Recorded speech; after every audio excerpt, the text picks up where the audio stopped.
अब आ जाइए आप डेफिनेशंस पे। मैं एक एक डेफिनेशंस यहाँ पे ले लेता हूँ। सबसे पहले तो पर्सन की डेफिनेशन देखते हैं। ठीक है, पर्सन इंक्लूड्स, ये याद नहीं रखना है आपको फाइनल लेवल पे या इंटर लेवल पे, ऐसा कोई भी याद नहीं रखना है। मुझे नहीं लगता कि आपको जीएसटी में कोई ये डेफिनेशन पूछेंगे, लेकिन मैं यहाँ फटाफट रिवाइज कर लेता हूँ। Individual, HUF, company, firm, LLP, association of person, AOP या बीओआई, इंडिया में इनकॉर्पोरेटेड हो या इंडिया के बाहर हो, एनी कॉरपोरेशन जो कोई एक्ट में इंडिया में इनकॉर्पोरेट किया गया कॉरपोरेशन, उसके बाद में बॉडी कॉरपोरेट इनकॉर्पोरेटेड बाय और under the law of country outside India, मतलब इंडिया का बॉडी कॉरपोरेट हो तो वो तो कंपनी में आ ही जाता है, आउटसाइड इंडिया कोई बॉडी कॉरपोरेट हो तो वो भी पर्सन माना जाएगा। उसके बाद में कोऑपरेटिव सोसाइटी, लोकल अथॉरिटी, ध्यान रहे cooperative society, local authority, central government, government भी पर्सन माना गया है, सोसाइटी भी पर्सन मानी गई है, ट्रस्ट भी पर्सन माना गया है, और आखिरी में every artificial judicial person, every artificial judicial person. इन सिंपल वर्ड, जीएसटी सबको देना पड़ेगा, फिर क्यों ना वो ट्रस्ट हो, सोसाइटी हो, कोऑपरेटिव सोसाइटी हो। अगर सप्लाई है, इंट्रास्टेट है, इंटरस्टेट है, फॉर कंसिडरेशन है, तो यहां जीएसटी बेटा सबको देना पड़ेगा। क्लियर, यहां जीएसटी सबको देना पड़ेगा। ठीक है, तो ये था रिगार्डिंग टू यहां पर्सन की डेफिनेशन। उसके बाद में मैं आता हूं नेक्स्ट, टैक्सेबल पर्सन। अभी अभी हमने देखा टैक्सेबल पर्सन मतलब जो रजिस्टर्ड है या लायबल टू रजिस्टर्ड है अंडर सेक्शन 22 या 24, ये टैक्सेबल पर्सन की डेफिनेशन थी। उसके बाद में नेक्स्ट यहां पे सप्लायर, सप्लायर की डेफिनेशन क्या है? सप्लायर मतलब अ पर्सन सप्लाइंग गुड्स और सर्विसेज और बोथ एंड इंक्लूड्स एजेंट, मतलब जो गुड्स और सर्विसेज का सप्लाई कर रहा है वो सप्लायर, और उसका एजेंट भी सप्लायर माने जाएंगे। नेक्स्ट यहां पे हाँ, रजिस्टर्ड पर्सन, रजिस्टर्ड पर्सन की डेफिनेशन देखो, अ person who is registered under section 25 but does not includes a person having unique identity number. मतलब क्या, सेक्शन 25 की प्रोसीजर फॉलो करके जिसने रजिस्ट्रेशन लिया है वो रजिस्टर्ड पर्सन माना जाएगा। आई रिपीट, वो रजिस्टर्ड पर्सन माना जाएगा, लेकिन जिसके पास यूनिक आइडेंटिफिकेशन नंबर है वो रजिस्टर्ड पर्सन नहीं माना जाएगा। इसके बारे में थोड़ा समझ लो।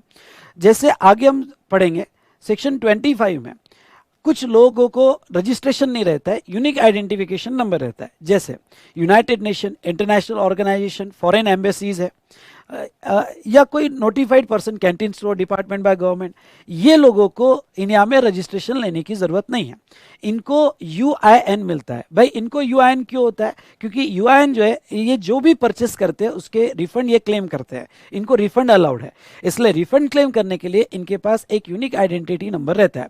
जो भी बंदे के पास यूनिक आइडेंटिटी नंबर होगा वो रजिस्टर्ड पर्सन जीएसटी के हिसाब से नहीं माना जाएगा। मतलब इस एक्ट की सभी प्रोविजन, जहां जहां वर्ड रजिस्टर्ड पर्सन है, वो रजिस्टर्ड पर्सन की प्रोविजन जो है इन लोगों को अप्लीकेबल नहीं होगी। किसको नहीं होगी? United Nation, international organisations, okay, उसके बाद में फॉरेन एम्बेसीज वगैरह, तो इन लोगों को ये प्रोविजन जहां जहां भी रजिस्टर्ड पर्सन वर्ड यूज किया उनको अप्लीकेबल नहीं होगी, वो सिर्फ रिफंड क्लेम के लिए यूआईएन दिया गया। दूसरी बात, जैसे रजिस्ट्रेशन आपको स्टेट वाइज लेना पड़ता है, इन लोगों को स्टेट वाइज रजिस्ट्रेशन लेने की जरूरत नहीं है।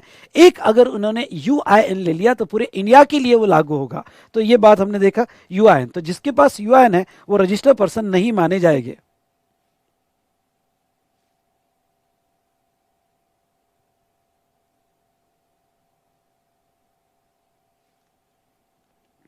उसके बाद में नेक्स्ट यहाँ पे बेटा आपके डाउट्स वगैरह एंटरटेन करते बैठा तो मैं तो कंप्लीट ही नहीं कर पाऊंगा रिवीजन बूस्टर, इसलिए डाउट आखिरी में पूछो तो ज़्यादा बेटर है।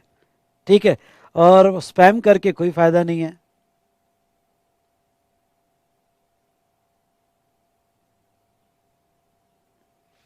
ठीक है, अब बेटा यहाँ पे नेक्स्ट हम देखेंगे रिसिपिएंट। नेक्स्ट डेफिनेशन हम देखेंगे रिसिपिएंट।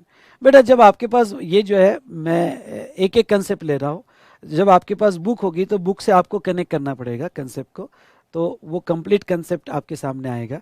तो आज आप जब बुक डाउनलोड कर लोगे तो आप एक बार रीड कर लेना, मेरे साथ ये कंसेप्ट समझ लो, और मैं यहाँ पे कंसेप्ट वाइज आपको रिवाइज करूँगा, आपको बुक में हर कंसेप्ट को कवर करना है। ठीक है, चलिए उसके बाद में नेक्स्ट हम देखते हैं रिसिपिएंट। रिसिपिएंट की डेफिनेशन जो है ये बड़ी इंपॉर्टेंट है। ओके, रिसिपिएंट की डेफिनेशन ये आपके लिए बड़ी इंपॉर्टेंट होगी। रिसिपिएंट 3 पार्ट में मैंने डिवाइड किया है। अगर कंसिडरेशन है और कंसिडरेशन नहीं है। अब कंसिडरेशन नहीं है, उसमें गुड्स और उसमें सर्विसेज, यानी पहले कंसिडरेशन है, फिर वो गुड्स हो या सर्विस हो, और नो कंसिडरेशन हो तो गुड्स, और यहां पे नो कंसिडरेशन तो सर्विस। अब देखो, अगर आपके सप्लाई में कंसिडरेशन है, ध्यान सुनना, अगर आपके सप्लाई में कंसिडरेशन है तो वो सिचुएशन में जो पर्सन कंसिडरेशन दे रहा है वो रिसिपिएंट माना जाएगा। पहला पॉइंट। ये डेफिनेशन क्यों इंपॉर्टेंट है? ये डेफिनेशन बेटा इसलिए इंपॉर्टेंट है यहाँ पे क्योंकि रिसिपिएंट जो है रिवर चार्ज रिसिपिएंट पे आता है। प्लेस ऑफ सप्लाई में बहुत सी जगह लोकेशन ऑफ रिसिपिएंट पे आपका पीओएस है, इसलिए रिसिपिएंट की डेफिनेशन बड़ी इंपॉर्टेंट है। तो अगर आपके सप्लाई में कंसिडरेशन होगा तो वो केस में जो कंसिडरेशन दे रहा है वो आपका रिसिपिएंट माना जाएगा। समझ लो, आप मेरे पास क्लास कर रहे हो, क्लास का बेनिफिट आप ले रहे हो, पर अगर आपका पैसा आपके बॉस ने दिया, क्योंकि आपके बॉस ने आपको मेरे पास ट्रेनिंग के लिए भेजा, तो मेरे रिसिपिएंट आप नहीं हो। इवन दो मेरे सर्विस का बेनिफिट आप ले रहे हो, पर मेरे रिसिपिएंट आप नहीं हो। जिससे मुझे कंसिडरेशन मिलेगा, यानी जिससे मुझे पैसा मिलेगा, वो मेरा रिसिपिएंट, मतलब आपका बॉस, आपकी फर्म मेरा रिसिपिएंट माना जाएगा। क्लियर? उसके बाद में where no consideration is payable for supply of goods. अब बहुत सी बार ऐसा है कि जैसे पैरा 1 के सप्लाई ऐसे कि जहां कंसिडरेशन नहीं होता है। ओके, सेक्शन 7(1)(c) पैरा 1 का सप्लाई जो है जहां कंसिडरेशन नहीं होता है। अगर बेटा यहां पे कंसिडरेशन नहीं है, ध्यान सुनना, अगर कंसिडरेशन नहीं है और गुड्स सप्लाई किया तो फिर रिसिपिएंट वो माना जाएगा जिसको गुड्स आपने डिलीवर्ड किया या मेड अवेलेबल करवा दिया। डिलीवर्ड मतलब गुड्स में मूवमेंट है और आप गुड्स मूव करके डिलीवर्ड कर रहे हो, तो वो माना जाएगा कि जिसको आपने डिलीवर्ड कर दिया।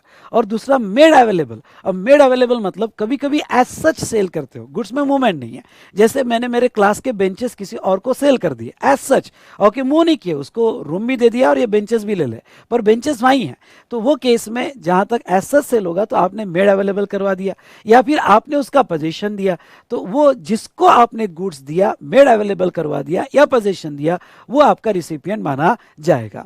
ओके, और दूसरा सर्विस में ओके, यहाँ पे जिसको आपने सर्विस रेंडर किया, ओके, जिसको सर्विस प्रोवाइड की और उसमें कंसिडरेशन नहीं है तो वो रिसिपिएंट माना जाएगा। और आपका एजेंट भी, सुनिए ध्यान से, आपका एजेंट भी रिसिपिएंट में यहाँ इंक्लूड किया जाएगा, आपका एजेंट भी रिसिपिएंट में इंक्लूड किया जाएगा। तो चलिए, ये डेफिनेशन हमने यहाँ पे रिसिपिएंट की देखी। ठीक है, तो यहाँ कुछ इंपॉर्टेंट डेफिनेशंस हमने देखी। एक ब्रेक लेते हैं, ब्रेक के बाद भी हम और कुछ इंपॉर्टेंट डेफिनेशन देखेंगे। क्लियर? हाँ, एक बार फिर से बता दूं, जो लेट ज्वाइन हुए हैं, नोट्स आपको आपने एडमिशन लेने के बाद आपके लॉगिन में मिलेंगे। एक बार फिर से, नोट्स एडमिशन लेने के बाद आपको लॉगिन में मिलेंगे।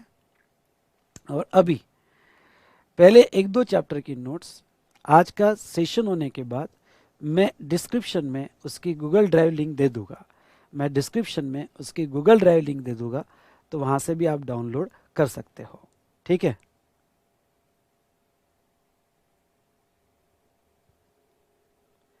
चलिए, तो ब्रेक ले बेटा, और आपको रिवीजन कैसे लग रहा है मुझे जवाब दीजिएगा।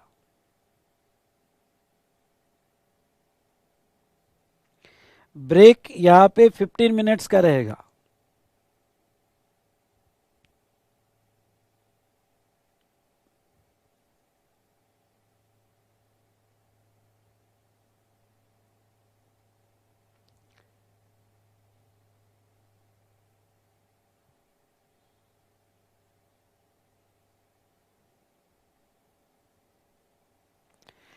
ठीक है, तो चलो ब्रेक के बाद मिलते हैं।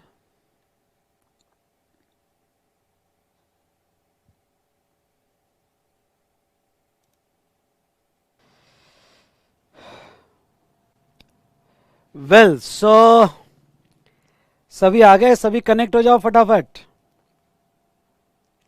सभी कनेक्ट हो जाओ बेटा।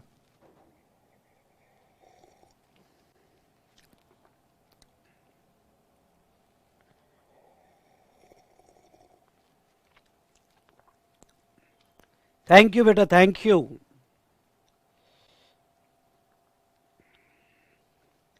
यस, सभी कनेक्ट हो गए?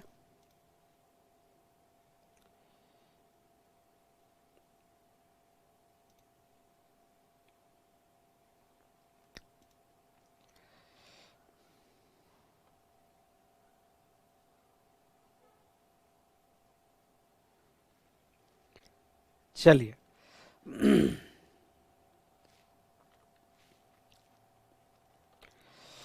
हमारा रिवीजन स्टार्ट करते हैं। आगे डेफिनेशन ऑफ इंडिया, इंडिया की डेफिनेशन क्या है 256 के हिसाब से? India includes territory of India. चलो चलो फटाफट फटाफट, India includes territory of India मतलब क्या? जो हमारी टेरिटरी है वो तो इंडिया में आएगी, जो हमारी टेरिटरी है पूरी वो तो इंडिया में आएगी। एंड इंक्लूड्स, अब इंक्लूड्स में क्या है? देखो डेफिनेशन 3 पार्ट में डिवाइड होती है, जमीन, पानी और आसमान। जमीन तो जितनी इंडिया की है वो तो पूरा इंडिया की पार्ट मानी जाएगी। अब पानी यानी वाटर, वाटर का कितना पार्ट इंडिया में माना जाएगा? वो कहते हैं इट्स टेरिटोरियल वाटर, यानी जमीन से लगकर आपका जो टेरिटोरियल वाटर है, टेरिटोरियल वाटर मतलब 12 nautical miles from the shore line, तो वो आपका इंडिया के डेफिनेशन में कवर हो जाएगा। अब नेक्स्ट वो क्या कहते हैं? Sea bed and subsoil underlying such water. Such water मतलब टेरिटोरियल वाटर, सच वाटर मतलब टेरिटोरियल वाटर, मतलब जो सी बेड और सबसॉइल बिलो टेरिटोरियल वाटर होगा वो विद इन इंडिया माना जाएगा। एग्जाम्पल के तौर पे जो अगर आपका ये सी शोर है, सी शोर से 12 नॉटिकल माइल्स टेरिटोरियल वाटर है, 1 nautical miles equals to 1.85 kilometers, ठीक है। अब ये इतना तो विद इन इंडिया माना जाएगा। उसके बाद में इसके नीचे का जो पार्ट है, ध्यान सुनिएगा, इसके जो नीचे का पार्ट है सी बेड और सबसॉइल, ये भी जो है विद इन इंडिया माना जाएगा। ध्यान से सुनिएगा, ये भी विद इन इंडिया माना जाएगा। अब ख्याल रहे, ओनली टेरिटोरियल वाटर के नीचे का सी बेड यानी यहां तक का सी बेड जो है विद इन इंडिया माना जाएगा। उसके बाद में वो क्या कर रहे हैं? Continental shelf. कॉन्टिनेंटल शेल्फ मतलब क्या है कि कभी कभी जो है कि ये जो सी बेड है, सी बेड आगे आके एक स्लोप बन जाता है, एक ऐसा स्लोप बन जाता है यहाँ पे, ये शेल्फ होता है।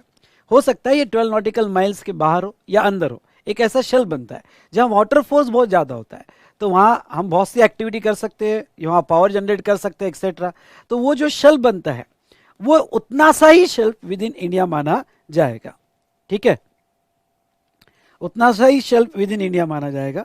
उसके बाद में यहाँ पे एक्सक्लूसिव इकोनॉमिक जोन, टेरिटोरियल हमारे सी वाटर में बियॉन्ड 12 नॉटिकल माइल्स ऐसे जोन बनाए हुए हैं, economical zone beyond territorial water up to 12 nautical up to 200 nautical miles, यानी टेरिटोरियल वाटर के beyond up to 200 nautical miles ऐसे हमने जोन बनाए हुए हैं।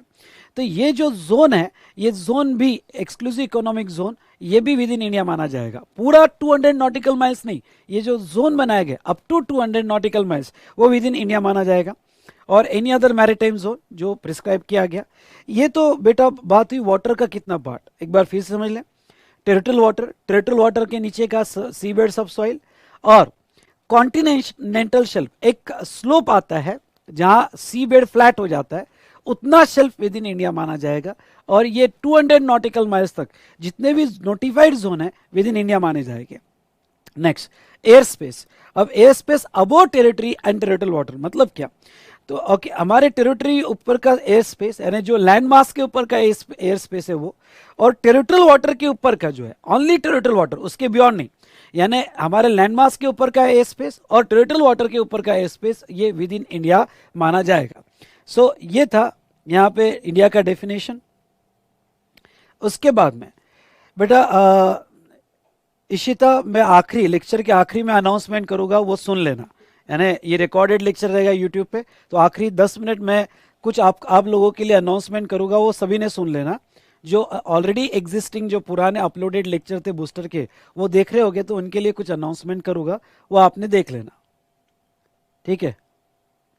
चलिए, अब ये था इंडिया का डेफिनेशन, हमने यहां पे देखा।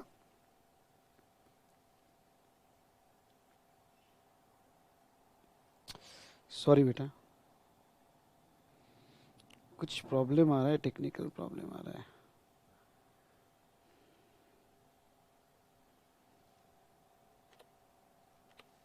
ठीक है, अब नेक्स्ट इंपॉर्टेंट डेफिनेशन जो मैं लेना चाहूंगा, बिजनेस।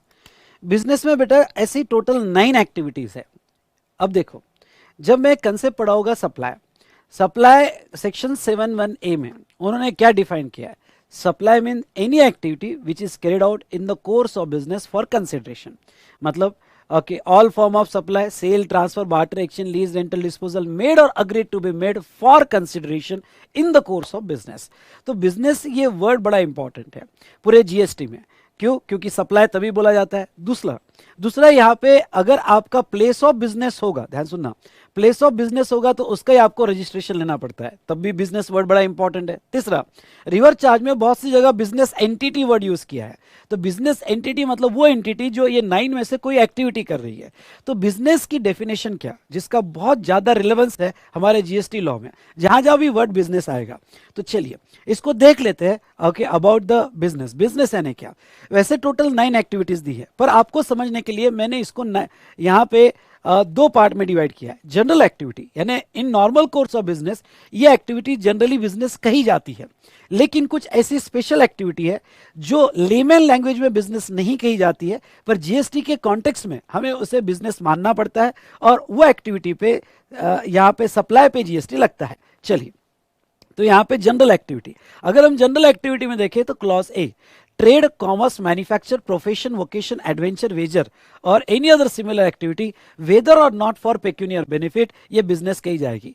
तो यहाँ पे ट्रेड, कॉमर्स, मैन्युफैक्चर तो आपको पता है, जैसे अगर आप मैन्युफैक्चरिंग भी कर रहे होगे तो वो भी बिजनेस माना जाएगा। अब एक छोटा सा सवाल है कि सर मैं कोई इंटरमीडिएट गुड्स मैन्युफैक्चर करता हूँ पुणे की एक फैक्ट्री में, लेकिन सेल नहीं कर रहा हूँ, मैं अपना इंटरमीडिएट गुड्स मेरे दूसरे फैक्ट्री में जो गुजरात है उसमें भेज रहा हूँ, जस्ट भेज रहा हूँ, तो क्या मेरी मैन्युफैक्चरिंग जस्ट मैन्युफैक्चरिंग में बिजनेस मानी जाएगी? बिल्कुल यस। कोई भी ट्रेड, कोई भी कॉमर्स, मैन्युफैक्चर ये बिजनेस माना जाएगा।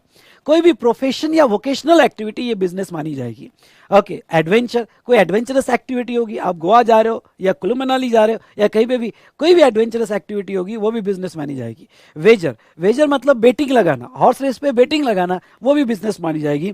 और लास्ट में तो ओपन कर दिया है, एनी अदर सिमिलर एक्टिविटी, इस टाइप की कोई भी सिमिलर एक्टिविटी, फिर आपका प्रॉफिट मोटिव इंटेंशन हो या ना हो, वो in the course of business माना जाएगा, जिसके ऊपर जीएसटी आ सकता है।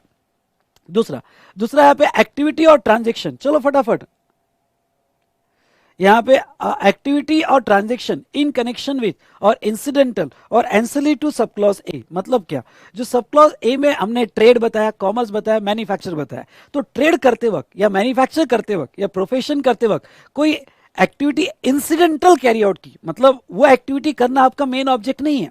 ओके, वो ट्रांजैक्शन करना वो आपका मेन ऑब्जेक्ट नहीं है, पर आपके बिजनेस से कनेक्टेड है, इंसिडेंटल है, एंसिलरी है, तो वो आपने जो कनेक्टेड एक्टिविटी की, इंसिडेंटल एंसिलरी एक्टिविटी की, वो भी बिजनेस मानी जाएगी। जैसे यहाँ पे अब हमारा जो है वी स्मार्ट का एग्जाम्पल है, ये कोचिंग क्लासेस है बेटा, बच्चों को ट्रेनिंग करना, कोचिंग करना, यहाँ पे ये हमारी मेन बिजनेस एक्टिविटी है, प्रोफेशनल एक्टिविटी है। लेकिन अब मैंने कोई बिजनेस में से कोई मैंने बेंचेस सेल कर दिया, कोई फर्नीचर सेल कर दिया, कोई प्रोजेक्टर सेल कर दिया, अब ये बिजनेस एक्टिविटी नहीं है पर कनेक्टेड टू बिजनेस है, क्योंकि वो बेंचेस, वो प्रोजेक्टर, वो कैमरा, वो मेरा बिजनेस असेट है और वो मैंने बेच दिया। वो क्यों ना रेयर एक्टिविटी हो, वो कनेक्टेड टू बिजनेस है, एंसिलरी टू बिजनेस है, वो in the course of business मानी जाएगी। दूसरा एग्जांपल, अगर आपने समझ लो बिजनेस की कोई रद्दी बेचा, स्क्रैप बेच दिया, जो आपका मेन बिजनेस नहीं, वो भी इंसिडेंटल और कनेक्टेड एक्टिविटी है, तो वो भी in the course of business मानी जाएगी। चलिए, ये बी हुआ। सी, any activity or transaction in the nature of sub clause A, whether or not there is a volume, frequency or continuity or regularity of such transaction, मतलब कोई भी ऐसी activity या ट्रांजेक्शन जो वॉल्यूम में नहीं है, आप सिंगल है, फ्रीक्वेंसी में नहीं है, कंटिन्यूटी में नहीं है, रेगुलरिटी में नहीं है, लेकिन क्लॉज एक के नेचर की है, कोई ट्रेड, प्रोफेशन, मैन्युफैक्चर, उस नेचर से वो एक्टिविटी हो रही है। जैसे बेटा अब यहाँ पे मेरी मोबाइल शॉप ही है, मैंने एग्जांपल लिया है, जैसे मैं मोबाइल शॉप ही है, मैं ट्रेडर हूँ और 20 साल से मैं यहाँ पे ट्रेडिंग कर रहा हूँ, मुझे बहुत अच्छा खासा नॉलेज आ गया।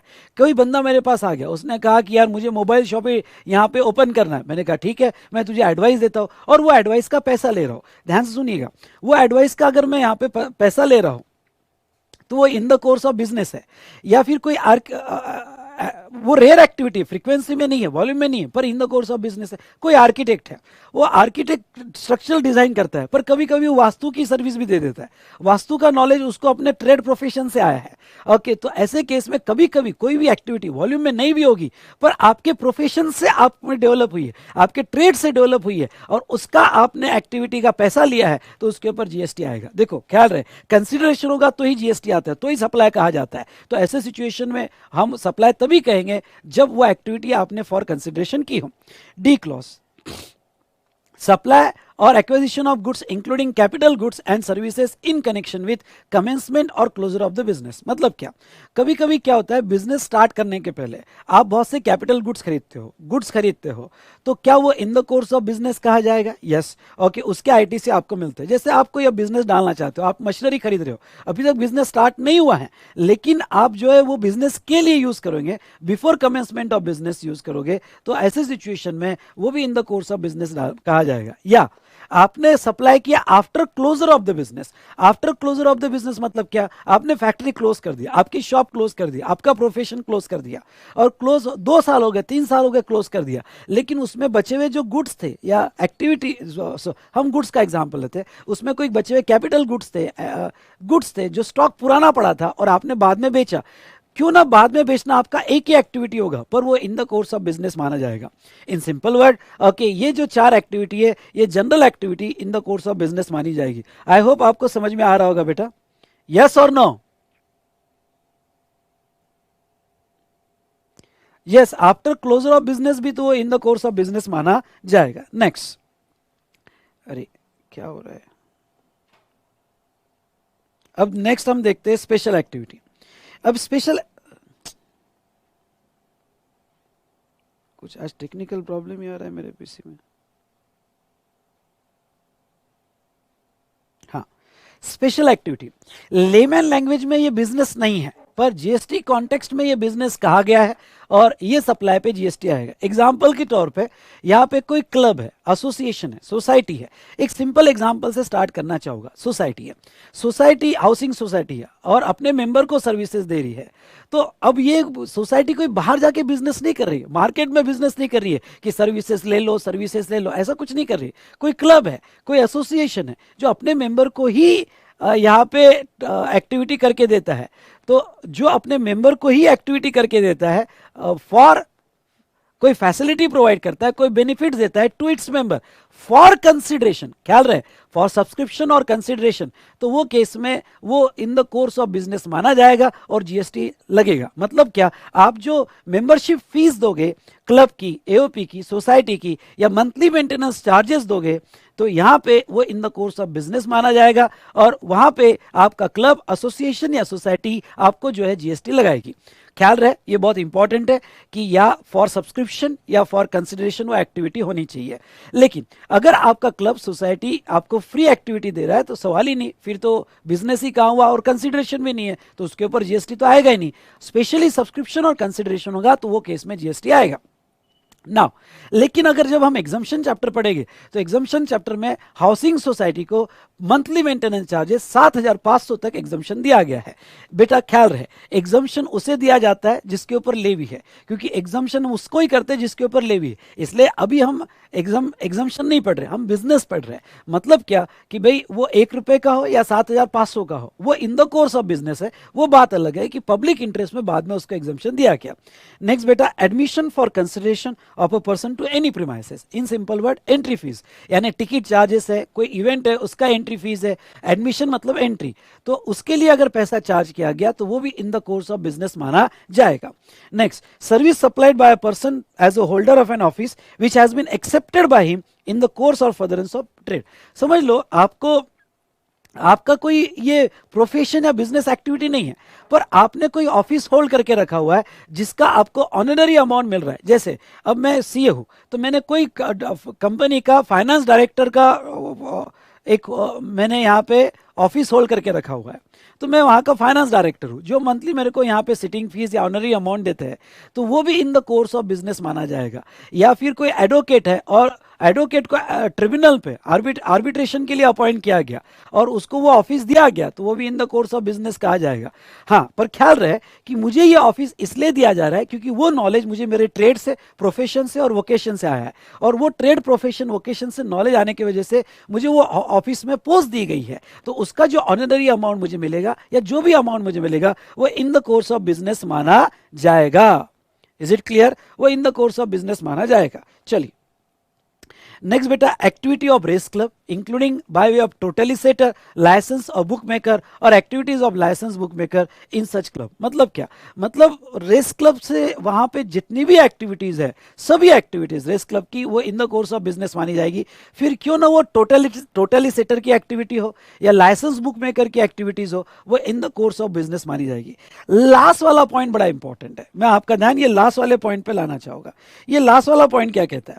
लास्ट वाला पॉइंट कहता है एक्टिविटी और transaction undertaken by central government, state government, local authority in which they are engage as a public authority. मतलब क्या? अगर सेंट्रल गवर्नमेंट, स्टेट गवर्नमेंट या local authority as a public services भी दे तो in the course of business मानी जाएगी। क्यों ना गवर्नमेंट की या लोकल अथॉरिटी की activity as a public services है, पर वो in the course of business मानी जाएगी। हाँ, वो बात अलग है कि आगे अगर हमने कोई एग्जम्पशंस दिए होंगे तो वो एग्जम्पशन अप्लाई कर देना, या फिर सेक्शन 7(2) में, आई रिपीट, सेक्शन 7(2) में कोई गवर्नमेंट की एक्टिविटी अगर हमने out of scope of supply रखी होगी तो वो मानना, यानी है वो बिजनेस एक्टिविटी पर एग्जम्पशन दिए होंगे तो वो मान लेना, out of scope of supply section 7(2) में दिए होंगे तो वो मान लेना। तो ये डेफिनेशन थी रिगार्डिंग टू बिजनेस। तो चलिए मेरे साथ फटाफट यहाँ पे डेफिनेशन 9 पॉइंट्स रिवाइज कीजिए। ओके, पहला, ट्रेड, प्रोफेशन, वोकेशन, मैन्युफैक्चरर, यहाँ पे adventure, wager, trade or any other similar activity, profit motive हो या ना हो, इंसिडेंटल और एंसिलरी एक्टिविटी जो कनेक्टेड टू ए। सेकंड, कोई भी ऐसी activity in the nature of a जो वॉल्यूम फ्रीक्वेंसी में नहीं है। और लास्ट जो है यहाँ पे देखा जाए तो बिफोर कमेंसमेंट आपने कोई गुड्स, कैपिटल गुड्स एक्वायर्ड किया या क्लोजर ऑफ द बिजनेस कोई सप्लाई किया तो वो भी in the course of business मानी जाएगी। एओपी, ओके, जहां तक देखा जाए क्लब एसोसिएशन अगर कोई सप्लाई करता है अपने ही मेंबर को तो वो एक्टिविटी बिजनेस मानी जाएगी। Entry to any premises business माना जाएगा। होल्डर एंड ऑफिस बिजनेस माना जाएगा। रेस क्लब की सभी एक्टिविटी बिजनेस मानी जाएगी। और गवर्नमेंट की क्यों ना as a public authority activity हो वो भी बिजनेस मानी जाएगी, subject to exemptions and section 7(2). तो ये हमने एक डेफिनेशन कंप्लीट किया और वो था बिजनेस। चलिए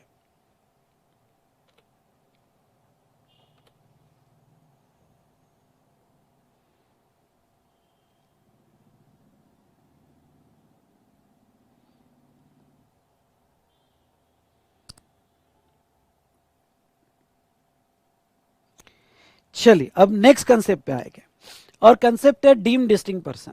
चलो फटाफट आइए, कंसेप्ट है डीम डिस्टिंक्ट पर्सन। ठीक है,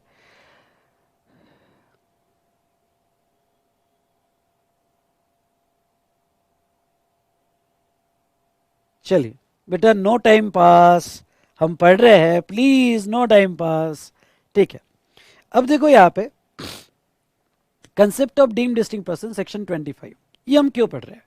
डीम डिस्टिंक्ट पर्सन इसलिए पढ़ रहे हैं क्योंकि आगे हम सेक्शन 7(1)(c) पढ़ेंगे। Section 7(1)(c) schedule 1 para 2, schedule 1 para 2 कहता है कि अगर आपने कोई भी गुड्स या सर्विसेज फ्री दिया विदाउट कंसिडरेशन अपने रिलेटेड पर्सन को या डीम डिस्टिंक्ट पर्सन को, तो वो केस में उसे सप्लाई माना जाएगा अगर वो in the course of business दिया हो। इसलिए ये डीम डिस्टिंक्ट पर्सन वहां पे सप्लाई के लिए इंपॉर्टेंट हो जाता है। उसके बाद में सेक्शन 25(4) जब हम पढ़ेंगे तो यहाँ पे ये कहा है कि डीम डिस्टिंक्ट पर्सन जो है इनको सेपरेट रजिस्ट्रेशन लेना पड़ेगा। डीम डिस्टिंक्ट पर्सन हो गए तो सेपरेट रजिस्ट्रेशन लेना पड़ेगा। ओके, और जैसे हमने देखा कि उनकी एक्टिविटी फ्री भी होगी तो भी सप्लाई माना जाएगा। डीम डिस्टिंक्ट पर्सन यहाँ पे सेक्शन 25 के 2 सबसेक्शन में डिफाइंड है, सबसेक्शन 4 और सबसेक्शन 5। ध्यान सुनना, सबसेक्शन 4 और सबसेक्शन 5 इसमें डिफाइंड है। पहले मैं सबसेक्शन 4 पढ़ा देता हूँ, 25(4) और फिर 25(5) और दोनों का डिफरेंस क्या है ये भी आपको समझा देता हूँ। चलिए 25(4) ये रहा आपके सामने। क्या कहता है? A person who has obtain or required to obtain more than 1 registration whether in 1 state, underline, Okay, more than one registration in one state or more than one state. In respect of each such registration be treated as deemed distinct person. मतलब क्या, इसके लिए आप registration का एक बार background मेरे से सुन लीजिएगा। हमारी गवर्नमेंट कहती है सेक्शन 25 के अंडर में कि आपको स्टेट वाइज एक ही रजिस्ट्रेशन लेने की जरूरत है, एक से ज्यादा हम फोर्स नहीं करेंगे। मतलब आपके एक स्टेट में कितने भी बिजनेसेस हो और कितने भी अलग अलग नेचर के बिजनेसेस हो, आपका एक रजिस्ट्रेशन से चल सकता है, स्टेट वाइज एक रजिस्ट्रेशन। ओके, ऐसा क्यों? क्योंकि एज आपका जब स्टेट में बिजनेस होता है तो सीजीएसटी और एसजीएसटी, जैसे एग्जांपल के तौर पे महाराष्ट्र में आपका बिजनेस है तो महाराष्ट्र एसजीएसटी देना पड़ेगा आपको, क्योंकि डेस्टिनेशन बेस्ड टैक्स है। आपका गुजरात में, मध्य प्रदेश में, जम्मू एंड कश्मीर में बिजनेसेस है तो वहां के एसजीएसटी आपको देने पड़ेंगे, क्योंकि ये डेस्टिनेशन बेस्ड टैक्स है। इसलिए स्टेट वाइज आपको एक ही रजिस्ट्रेशन लेना है। अब दूसरा सवाल, सर मेरे okay under same pan, come on, एक वर्ड बड़ा इंपॉर्टेंट है, अंडर सेम पैन। एक ही पैन के अंडर में मेरे अलग अलग बिजनेस है, ट्रेनिंग कोचिंग है, मेरी यहाँ पे शोरूम भी है, वो ओके फुटवेयर का शोरूम है, मेरी मिठाई की शॉप है और सब वी स्मार्ट के नाम पे चल रही है। तो यहाँ पे अलग अलग नेचर ऑफ बिजनेस है और सभी एक ही स्टेट में, तभी एक सिंगल रजिस्ट्रेशन में काम हो जाएगा। यस, आपका एक सिंगल रजिस्ट्रेशन में काम हो जाएगा, आपको अलग अलग रजिस्ट्रेशन लेने की जरूरत नहीं है। लेकिन फिर ये सभी बिजनेसेस का एक ही रिटर्न जाएगा, एक रिटर्न में आपको सब मैनेज करना पड़ेगा। आपकी मिठाई की शॉप है, स्वीट्स की शॉप है, वो भी मैनेज करो, आपकी फुटवेयर की शॉप है वो भी सप्लाई बताओ, आपका ट्रेनिंग कोचिंग है वो भी सप्लाई बताओ। तो ऐसे सिचुएशन में आपको एक ही रिटर्न, फिर क्रेडिट के लिए भी एक ही जीएसटीआर 2A 2B बनेगा। तो वो सिचुएशन में यहाँ पे गवर्नमेंट आपको कहती है state wise single registration low for one pan के लिए सिंगल रजिस्ट्रेशन आप ले सकते हो। दूसरा पॉइंट, आपको हर स्टेट के लिए अलग अलग रजिस्ट्रेशन कंपलसरी है, यानी स्टेट वाइज सेपरेट रजिस्ट्रेशन आपको कंपलसरी है। तो इसमें क्या हो जाएगा, समझ लो आपकी एक ब्रांच महाराष्ट्र में, दूसरी ब्रांच जम्मू एंड कश्मीर में है। तो ऐसे सिचुएशन में यहाँ पे महाराष्ट्र की ब्रांच और जम्मू एंड कश्मीर की ब्रांच क्यों ना सेम पैन में हो, आपको सेपरेट रजिस्ट्रेशन लेने पड़ेंगे। और अगर आप यहाँ पे सेपरेट रजिस्ट्रेशन लोगे तो वो ईच रजिस्ट्रेशन के लिए अलग अलग पर्सन माने जाएंगे। मतलब आपकी ब्रांच को उन्होंने अलग कर दिया जीएसटी में। इसका यहां पे इंपैक्ट क्या होगा? इंपैक्ट ये होगा कि section 7(1)(c) schedule section 7(1)(c) para 1 sorry section 7(1)(c) schedule 1 para 2। तो सेक्शन 7(1)(c) शेड्यूल 1 पैरा 2 के हिसाब से यहां पे जो है ये, अगर आप अपनी ब्रांच को कोई गुड्स स्टॉक ट्रांसफर करते हो, फ्री सप्लाई करते हो, तो वो सिचुएशन में सेक्शन ये पैरा 2 के हिसाब से वो सप्लाई मान लिया जाएगा। चलिए, ये तो हुआ मोर देन वन स्टेट में, वो तो जरूरी है, हमें लेना ही पड़ेगा। सर क्या एक स्टेट में हम एक से ज्यादा रजिस्ट्रेशन ले सकते हैं? बिल्कुल ले सकते हो, गवर्नमेंट तो एक ही कहती है, पर आपकी मर्जी। आप अगर एक स्टेट में एक से ज्यादा रजिस्ट्रेशन लेना चाहते हो, भाई मुझे वो मिठाई वाला बिजनेस का रजिस्ट्रेशन अलग लेना है, उसके रिकॉर्ड अलग, उसका रिटर्न अलग, उसका जीएसटीआर 2A अलग, उसका 2B अलग, वो अलग लेना है, फुटवेयर का अलग रखना है, क्योंकि बड़ा कंफ्यूज हो जाता हो, एक ही इसमें सब गड़बड़ हो जाती है। तो मैं अलग अलग नेचर ऑफ बिजनेस के लिए या सेम नेचर ऑफ बिजनेस के लिए सेपरेट रजिस्ट्रेशन लेना चाहता हूं, तो गवर्नमेंट कहती है लो आप, हमें कोई प्रॉब्लम नहीं है, सेम स्टेट में भी आप सेपरेट रजिस्ट्रेशन ले सकते हो। लेकिन फिर यहां पे एक बात को समझ के चलना, कौन सी बात, कि यहां अगर आपने separate registration in one state ले लिया तो ईच रजिस्ट्रेशन को सेपरेट पर्सन मान लिया जाएगा। मतलब क्या? मतलब यह है कि आपको हर ब्रांच के रिटर्न, हर ब्रांच के यहां पे कंप्लायंसेस, हर ब्रांच के रजिस्ट्रेशन सब आपको अलग अलग करने पड़ेंगे, सबके रिकॉर्ड्स अलग अलग मेंटेन करने पड़ेंगे। और इंपॉर्टेंट बात यह है कि अगर आपने सेम स्टेट में, जैसे महाराष्ट्र हम एग्जांपल लेते हैं, तो सेम स्टेट में आपने एक ब्रांच से दूसरे ब्रांच को सप्लाई किया, तो वो सप्लाई डीम सप्लाई मानकर पैरा 2 के हिसाब से उसके ऊपर भी स्टॉक ट्रांसफर पे जीएसटी लगा दिया जाएगा। तो ये था रिगार्डिंग टू यहां पे डीम डिस्टिंक्ट पर्सन सेक्शन 25(4) के तहत। तो अब यहां पे एग्जाम्पल के तौर पे अगर आप ये डायग्राम देखोगे तो ये डायग्राम में बेटा यहाँ पे अलग अलग स्टेट में मेरी ब्रांचेस है, प्लेस ऑफ बिजनेस है। एक स्टेट में फैक्ट्री है, दूसरे स्टेट में वेयर हाउस है, वो भी मेरा प्लेस ऑफ बिजनेस है, और थर्ड स्टेट में डेपो है। तो क्या मुझे सेपरेटली सब जगह रजिस्ट्रेशन लेने पड़ेंगे? बिल्कुल, आपको सेपरेटली सब जगह रजिस्ट्रेशन लेने पड़ेंगे। और ये सब जगह रजिस्ट्रेशन लेने की वजह से ये डीडीपी मान लिया जाएगा। डीडीपी यानी क्या? डीडीपी यानी deemed distinct person, deemed distinct person, deemed distinct person, ये डीडीपी मान लिया जाएगा। चलिए सर कोई प्रॉब्लम नहीं, इनको डीडीपी मान लिया। अब क्या? अब जो भी गुड्स आप सप्लाई करोगे इसका टैक्स इनवॉइस बनेगा। क्यों ना, ये स्टॉक ट्रांसफर है, वेयर हाउस में सिर्फ आप जो है रखने जा रहे हो, लेकिन इसका टैक्स इनवॉइस बनेगा। दूसरा, इसका ईवे बिल बनेगा, ओके, यहाँ पे ईवे बिल बनेगा और ये ईवे बिल और टैक्स इनवॉइस में ट्रांसफर किया जाएगा और इसके ऊपर ये सप्लाई भी माना जाएगा और जीएसटी भी पे करना पड़ेगा। तो यहाँ पे टैक्स इनवॉइस बनेगा, ईवे बिल भी बनेगा, ईवे बिल भी बनेगा और ये सप्लाई भी मान लिया जाएगा। चलो अच्छी बात है भाई, ये तो सप्लाई मान लिया गया, हमारी लोगों को स्टॉक ट्रांसफर करना, चलिए कोई प्रॉब्लम नहीं। लेकिन लेकिन आप दूसरा आपने क्या किया, आपने जो है यहाँ पे ध्यान से सुनिएगा, इन दोनों का आपका सिंगल रजिस्ट्रेशन है, पर आपने शोरूम जो है आपके सिंगल पैन में इसका सेपरेट रजिस्ट्रेशन ले लिया, इसका सेपरेट रजिस्ट्रेशन लिया है और इन दोनों का सिंगल रजिस्ट्रेशन है।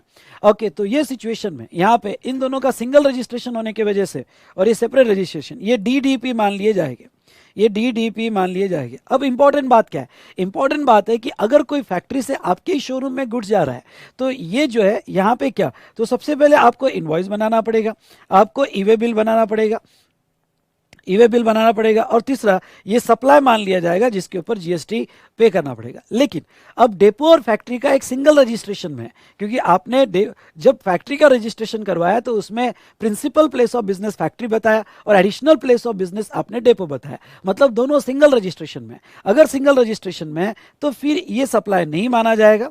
Okay, not a supply, not a supply.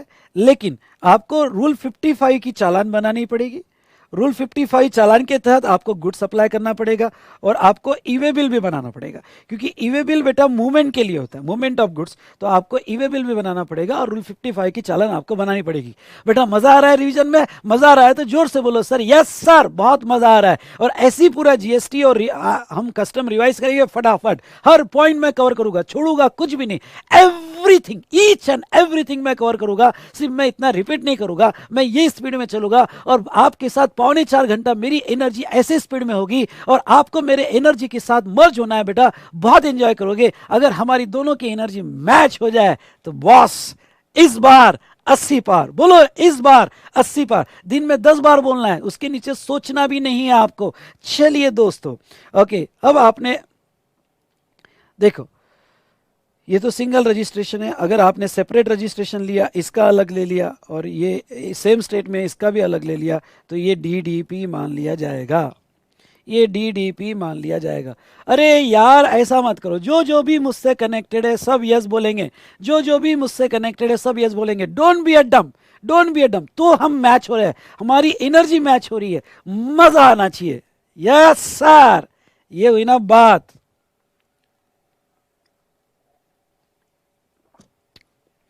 जितना आप मेरे साथ इन्वॉल्व होगे, मुझे कभी समझना, कहना वाह वाह वाह वाह, तो मुझे वो एनर्जी आती रहेगी। यस, इस बार 80 पार।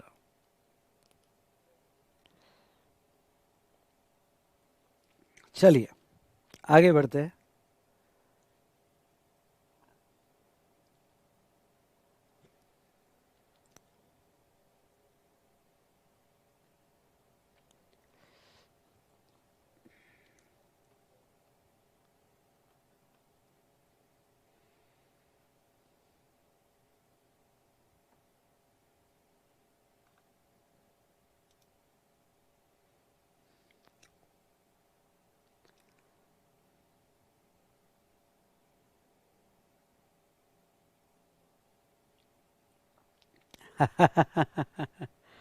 चलिए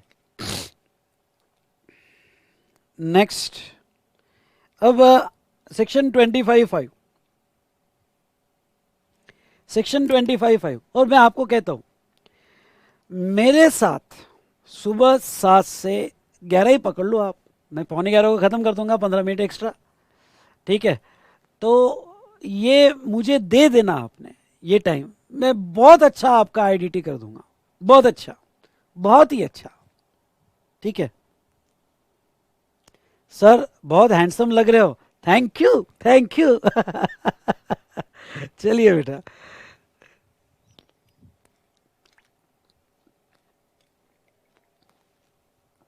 शादी को 15 साल हो गए और अभी भी कोई मुझे हैंडसम कह रहा है तो मजा आता है।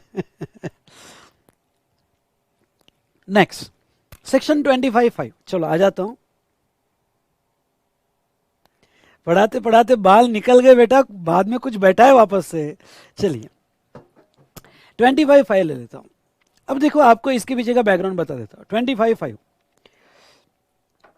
कभी कभी ऐसा हो सकता है कि आपका महाराष्ट्र में रजिस्टर्ड प्लेस है और दिल्ली में नहीं है, दिल्ली में जस्ट ऑफिस है। सेक्शन 25 जब रजिस्ट्रेशन प्रोसीजर पढ़ेंगे, रीड विद सेक्शन 22, तो रजिस्ट्रेशन चैप्टर में ये दोनों सेक्शन में ये कहीं नहीं कहा है कि आपके सभी एस्टेब्लिशमेंट के रजिस्ट्रेशन करो। वो कहते हैं कि जहां से आप सप्लाई करते हो, बिजनेस करते हो, place of business, I repeat, place of business, वहां पे आप रजिस्ट्रेशन करवाओ। समझ लो मेरा दिल्ली में ऑफिस है, वहां से कोई सप्लाई नहीं होता है, कोई सप्लाई नहीं होता है, कोई सेल नहीं होता है, कुछ भी नहीं हो रहा है दिल्ली में। सिर्फ मैंने ऑफिस सेटअप करके रखा कि भाई बहुत से इंटरनेशनल फॉरेन गेस्ट आते हैं तो दिल्ली में अपना ऑफिस होना जरूरी है, भाई वो गेस्ट वहाँ पे बैठते हैं, यानी एक तरह का गेस्ट हाउस बना के रखा हुआ है और एक एस्टेब्लिशमेंट नाम के साथ, बस जस्ट ऑफिस है और वहाँ कुछ भी एक्टिविटी नहीं है। तो इवन दो वो अदर स्टेट में, पर मुझे रजिस्ट्रेशन लेने की ज़रूरत नहीं है। सुनिए, मुझे रजिस्ट्रेशन लेने की ज़रूरत नहीं है, मुझे सिर्फ रजिस्ट्रेशन उसी एस्टेब्लिशमेंट का लेना है जो रजिस्टर्ड है। चलो एक पॉइंट तक क्लियर हो गया। अब देखो क्या हुआ, अब दिल्ली ऑफिस में कुछ गुड्स चाहिए, समझ लो वहाँ बड़े बड़े गेस्ट आते हैं तो मुझे टेलीविजन भेजना है, प्रोजेक्टर भेजना है। ओके, अब ये कुछ एक्स्ट्रा टेलीविजन मेरे पास पुणे में पड़े हैं या प्रोजेक्टर पड़े हैं या कुछ गुड्स मेरे पास पड़े हुए हैं और मैं यहाँ से दिल्ली ऑफिस भेज रहा हूँ। तो गवर्नमेंट क्या कहती है, गवर्नमेंट कहती है कि इवन दो दिल्ली आपका रजिस्टर्ड प्लेस नहीं है पर वो अदर स्टेट में है, इसलिए उसे डीम डिस्टिंक्ट पर्सन माना जाएगा। अरे सर बट वो रजिस्टर्ड नहीं है ना, रजिस्टर्ड नहीं भी होगा पर आपकी कोई भी एस्टेब्लिशमेंट अदर स्टेट में होगी तो वो डीम डिस्टिंक्ट पर्सन मानी जाएगी। अब ड्राफ्टिंग देखो इसकी कैसी है, ड्राफ्टिंग बेटा इसकी ऐसी है, ध्यान सुनिएगा। ड्राफ्टिंग ऐसी है कि अगर एक स्टेट में आपका रजिस्टर्ड प्लेस है, एक स्टेट में आपका रजिस्टर्ड प्लेस है और दूसरे स्टेट में आपका जस्ट एस्टेब्लिशमेंट है तो उसे डीम डिस्टिंक्ट पर्सन माना जाएगा। देखो पढ़ लेता हूं, where a person who obtain or required to obtain registration in a state or union territory in respect of establishment, okay, who obtain registration in a state, आपके कोई स्टेट में registration है, and having establishment in another state में वो just establishment है, registered नहीं है, then such establishment shall be treated as establishment of distinct person। इनको अलग अलग एस्टेब्लिशमेंट को डिस्टिंक्ट पर्सन माना जाएगा। पर ख्याल रहे वो जो अनरजिस्टर्ड एस्टेब्लिशमेंट है वो अदर स्टेट में होनी चाहिए, अगर सेम स्टेट में है तो वो सिचुएशन में सेपरेट पर्सन नहीं, वो स्पेशली कहा है इन अनादर स्टेट होगी तो सेपरेट पर्सन माना जाएगा। मतलब यहां से जो मैं टीवी प्रोजेक्टर वगैरह सप्लाई करूंगा तो वो टीवी प्रोजेक्टर सप्लाई जो मैंने किया है उसके ऊपर यहां पे यस जीएसटी आएगा, deemed distinct person deemed supply माना जाएगा और पैरा 2 के हिसाब से जीएसटी देना पड़ेगा। तो ये एक इंपॉर्टेंट पर्सन था बेटा, इंपॉर्टेंट कंसेप्ट था। तो ये रजिस्ट्रेशन है और ये आपका जस्ट एस्टेब्लिशमेंट है, जस्ट एस्टेब्लिशमेंट है।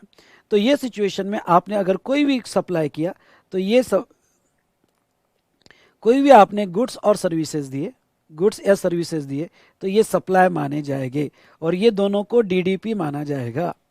चलिए सर डिफरेंस क्या है, ओके 25/4 में और 25/5 में डिफरेंस बस इतना ही है बेटा कि 25/4 में, ध्यान से सुनना, 25/4 में जो है यहाँ जो है दोनों रजिस्टर्ड प्लेसेस है सेम स्टेट में या अदर स्टेट में, और ये सिचुएशन में एक रजिस्टर्ड है और एक अनरजिस्टर्ड है। हाँ वहां पे यहाँ पे कोई भी जो एस्टेब्लिशमेंट है यहाँ कोई बिजनेस नहीं हो रहा है, मतलब कोई भी 9 एक्टिविटी नहीं हो रही है, 9 में से कोई भी एक्टिविटी नहीं हो रही, बिल्कुल सही हो आप। चलिए नेक्स्ट बेटा, यहाँ पे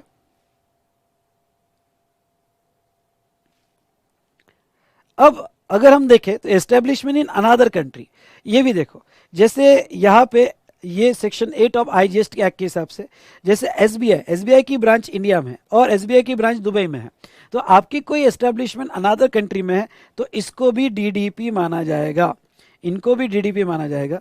और यहाँ पे इंपोर्ट होता है या एक्सपोर्ट होता है, मतलब आपका इंपोर्ट ट्रांजेक्शन होता है या एक्सपोर्ट ट्रांजेक्शन होता है, इसे सप्लाई माना जाएगा और उसके ऊपर भी जीएसटी आएगा, इस पर भी सप्लाई, इंपोर्ट एक्सपोर्ट दोनों पे सप्लाई माना जाएगा और जीएसटी आएगा। तो ये हमने ओके, अदर स्टेट में ब्रांच होना deemed distinct person, other country में ब्रांच रहना डीम डिस्टिंक्ट पर्सन, ओके। तो ये यहाँ पे important concept deemed distinct person के हमने देखे। डन,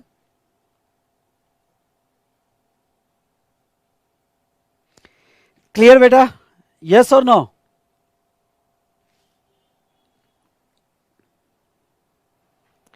चलिए फिर आते हैं सीटीपी और एनआरटीपी ये कंसेप्ट पे। चलो फटाफट देखो, कैजुअल टैक्सेबल पर्सन या नॉन रेसिडेंट टैक्सेबल पर्सन, ये मैं थोड़ा आपको थोड़ा क्या सभी अच्छे से पढ़ा देता हूं। सीटीपी और एनआरटीपी सब पॉइंट वाइज समझ लो, सीटीपी और एनआरटीपी।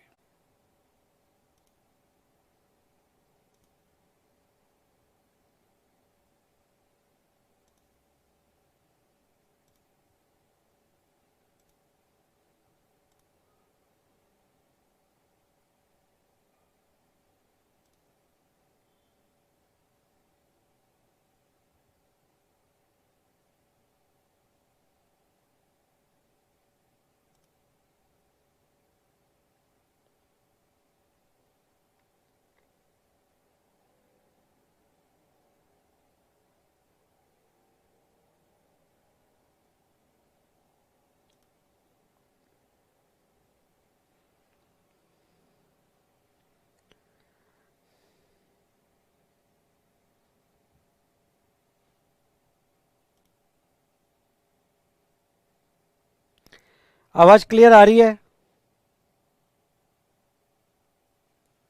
आपको आवाज आ रही है क्लियर? यस और नो?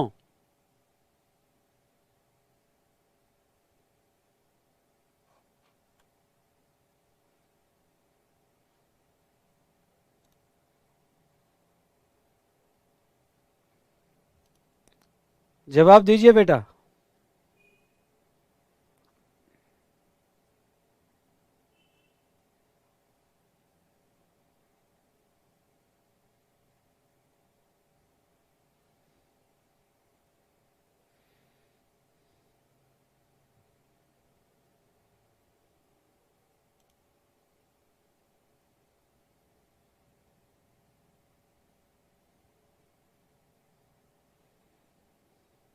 हम्म,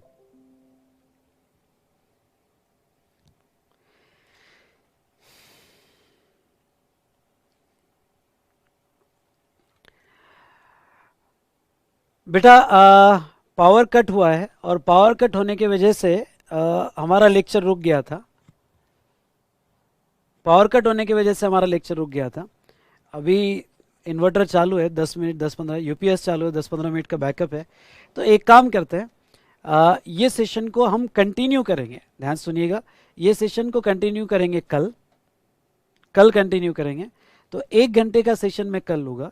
एक्चुअली कल मैं छुट्टी देने वाला था, पर कल मैं 1 घंटे का सेशन लूँगा। तब तक आप नोट्स वगैरह डाउनलोड करके रखिएगा और जल्द से जल्द एडमिशन लेके रखिएगा। तो नोट्स जो है थोड़ी देर बाद इसी यूट्यूब के डिस्क्रिप्शन कॉलम में पहले 1-2 चैप्टर का नोट्स मैं यहाँ पे आपको प्रोवाइड कर दूंगा डिस्क्रिप्शन कॉलम में। और जो स्टूडेंट ने बाय कर लिया है और पीडीएफ कॉपी का ऑप्शन लिया है, उनके लॉगिन में उनको पीडीएफ कॉपी मिल जाएगी। हाँ, कुछ स्टूडेंट्स मेरे को ये पूछ रहे हैं कि सर पुराने लेक्चर जो है आपके तो रहने दो, हम वो देख रहे हैं, क्योंकि हमारी एग्ज़ाम अभी है जैसे सीएमए वगैरह की। तो वो स्टूडेंट्स के लिए मैं ठीक है 2 दिन के लिए, ध्यान सुनना, 2 दिन के लिए मैं ये लिंक ओपन करूँगा।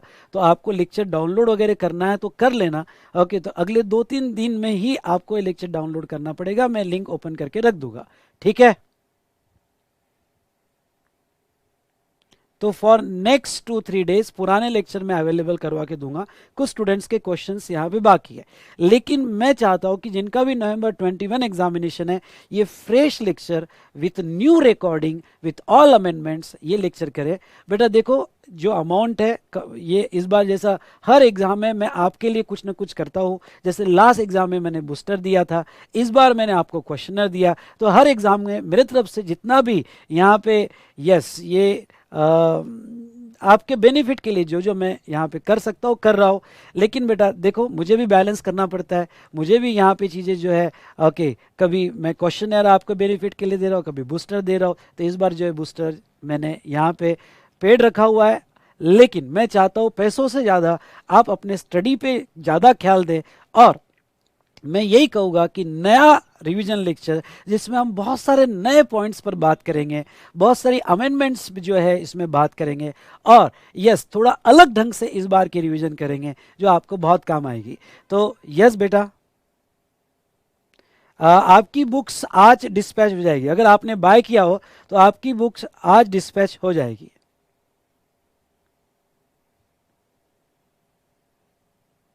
ठीक है। और आपके कोई डाउट हो गए बेटा, 5 से 10 मिनट है हमारे पास, कोई डाउट्स हो गए तो वो डाउट्स मैं एंटरटेन कर लेता हूं।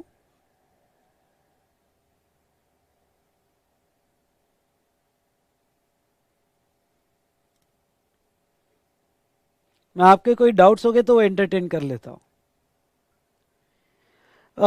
थोड़ा विशाल, बूस्टर बुक फॉर सेल जो है, मैं कहूँगा ज़्यादा डिफरेंस नहीं रहेगा, 700-800 रुपीज़ का डिफरेंस रहेगा, इसलिए आप वीडियो के साथ ले लो ना, तो क्या प्रॉब्लम है। हमारे एक मूवी में 800 रुपीज़ जाते हैं, तो ज़्यादा डिफरेंस नहीं रहेगा सेल और इसमें, तो बेटर वे आप ये बाय कर लो, तो that would be good for you. Lecture भी मिल जाएंगे और आपको जो है बुक्स भी मिल जाएगी। ओल्ड लेक्चर का लिंक मैं ओपन कर दूंगा बेटा, अभी 1 घंटे में ओपन कर दूंगा। नेपाल वाले स्टूडेंट्स जो है, तो नेपाल वाले स्टूडेंट्स, अरे बाप रे आवाज़ आ रही, ठीक है, नेपाल वाले स्टूडेंट पीडीएफ वाला ऑप्शन ले, तो वो उनको जब हमारी वेबसाइट पे जाएंगे www.vsmartacademy.com, तो पीडीएफ वाला ऑप्शन ले, तो उनके लॉगिन में उनको पीडीएफ मिल जाएगी। ये लेक्चर का स्टार्टिंग जरूर देख लेना, उन्होंने, मैंने कहा है कि आपको पीडीएफ कहाँ मिलेगी, तो ये लेक्चर के स्टार्टिंग में आपको सब कुछ मिल जाएगा। टुमारो हमारा सेशन जो रहेगा, कल हमारा सेशन 8 बजे रहेगा, 8 से 9, तब तक आप नोट्स डाउनलोड करो, मैं आज नोट डिस्पैच करता हूँ, 1 ही घंटे का सेशन हम कर लेंगे, और कल 8 से 9 इसी लेक्चर को, लेक्चर 1 पार्ट 2 इसी लेक्चर को हम कंटिन्यू करेंगे, क्योंकि अभी पावर कट हुआ है और मेरे पास सिर्फ 10 मिनट अवेलेबल है, इसलिए इसी लेक्चर को हम आगे कंटिन्यू करेंगे। कल का सेशन हमारा 8 बजे होगा, कल का सेशन हमारा 8 बजे होगा। यस बेटा, मैंने कह दिया है कि मैं 2-3 दिन के लिए जो मेरे पुराने बूस्टर के लेक्चर है मैं ओपन कर दूंगा। क्वेश्चन के लेक्चर आज से अपलोड होना चालू हो जाएंगे, क्वेश्चन के लेक्चर आज से अपलोड होना चालू हो जाएंगे। ठीक है, और कोई डाउट्स और कोई क्वेश्चन? फिजिकल कॉपी आज से डिस्पैच होगी बेटा बूस्टर की, जिन्होंने भी एडमिशन ले ली है। सीए इंटर के रिवीजन लेक्चर नेक्स्ट मंथ में रिजल्ट आने के बाद स्टार्ट हो गए। क्या होता है, फाइनल के स्टूडेंट सीरियस होते हैं बेटा, इसलिए पहले ही चालू कर दिए, पर इंटर के स्टूडेंट जो है, मैक्सिमम स्टूडेंट रिजल्ट के बाद ही उनको जाग आता है, तो बाद में ही हो गए।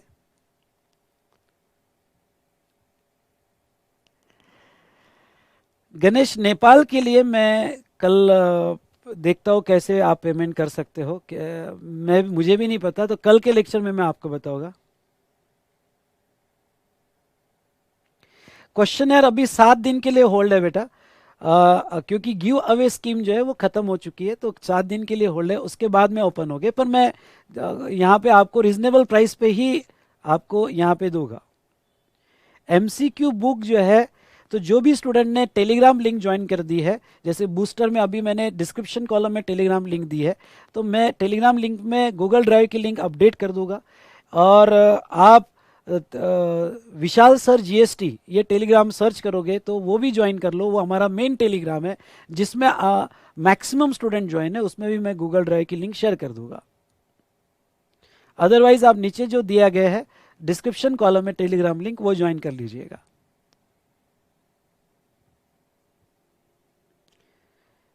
चलिए, पीडीएफ प्रिंट कैसे करना होगा, पेन ड्राइव में लेना होगा, बाहर जाना होगा, प्रिंटर के पास प्रिंट करवाना होगा।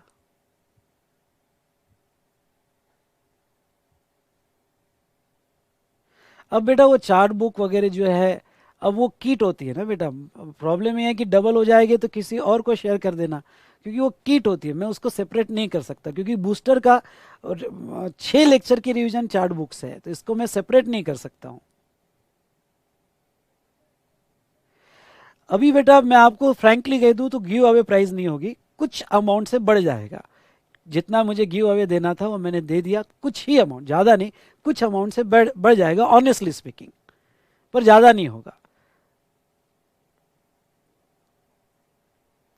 टेलीग्राम लिंक वर्क तो होनी चाहिए बेटा, बहुत से स्टूडेंट तो ज्वाइन हुए हैं उसके अंदर, थोड़ा ट्राई करो एक बार फिर से, या आप सर्च करो।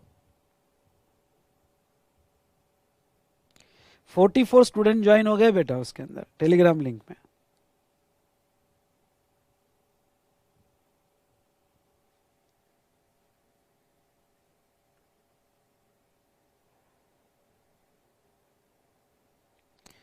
मुझे सीएमए का न्यू पैटर्न देखना पड़ेगा। Questioner lecture live streaming timing क्या है? लाइव स्ट्रीमिंग नहीं होगी।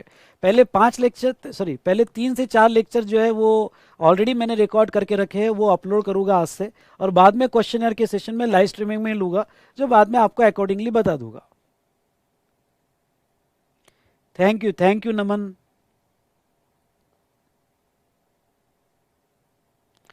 ओके सो बाय बेटा।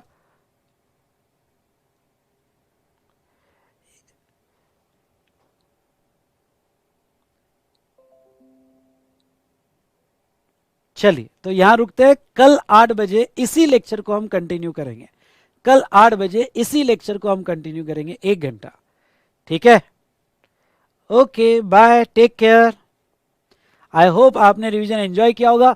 और ये मेरे साथ देखो, एक होता है, मैं आपको बता दूं, एक होता है कि ऑलरेडी रिकॉर्डेड रिवीजन जो होती है, एक होता है मेरे एनर्जी के साथ मैच करना, जिसमें आपकी ग्रास्पिंग बहुत बढ़ती है।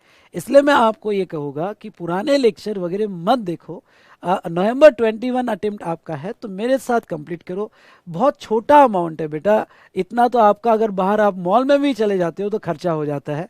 तो ये तो आपकी स्टडी है जो आपको बहुत बेनिफिट देगी, तो आप ये बैच ज्वाइन करो, आपको बहुत ज़्यादा बेनिफिट होगा। मैं इसको कंपेंसेट करके दे रहा हूँ आपके क्वेश्चनर में। तो मैंने मतलब आपको कोई बड़ी अमाउंट नहीं, इस बार मैं क्वेश्चनर आपको बहुत कम प्राइस में दे रहा हूँ, मैं लॉस बेयर करके दे रहा हूँ। ठीक है,